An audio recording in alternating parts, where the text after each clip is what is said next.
Nagkilos protesta ang iba't ibang grupo sa lungsod ng Maynila, pati na sa iba't ibang mga lalawigan.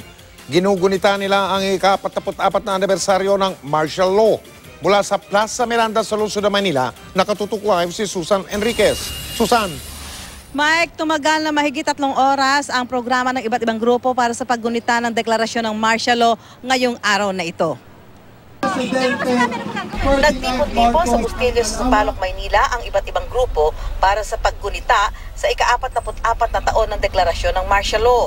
Mula Bustillos, nagmarcha sa Espanya ang mga ralista patungo sa Plaza Miranda. Bitbit ang larawan ng mga umunay biktima ng batas militar. Nagsama-sama ang mga estudyante, taong simbahan, mga manggagawa at mga biktima raw ng martial law. Sa makasaysayang Plaza Miranda kung saan idinaos roon ng mga kilos protesta laban sa martial law, isinagawa ang isang misa.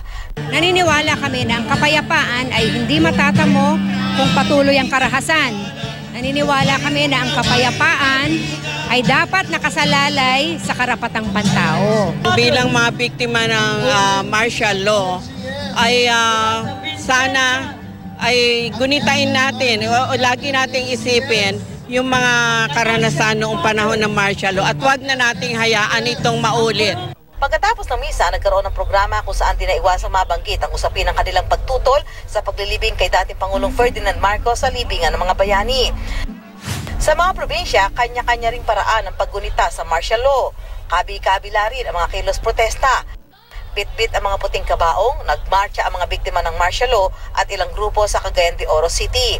Nagtipon-tipon naman sa isang marcha papuntang plaza ang mahigit 2,000 katao mula sa iba't ibang panig ng Bicol, sa Naga City, Camarines Sur. Sa Davao City, pinangunahan ng militanteng grupong bayan ang march protest mula Freedom Park papuntang Rizal Park. Sa Baler, Aurora, sama-samang ginunita ng mga estudyante, senior citizens, mga madre at mga magsasaka ang martial law sa isang evacuation center. Mag-aalas 7 ng gabi na matapos ang programa at tinapos nila ito sa pamamagitan ng candle lighting dito mismo sa Plaza Miranda. Mike? Maraming salamat, Susan Enriquez.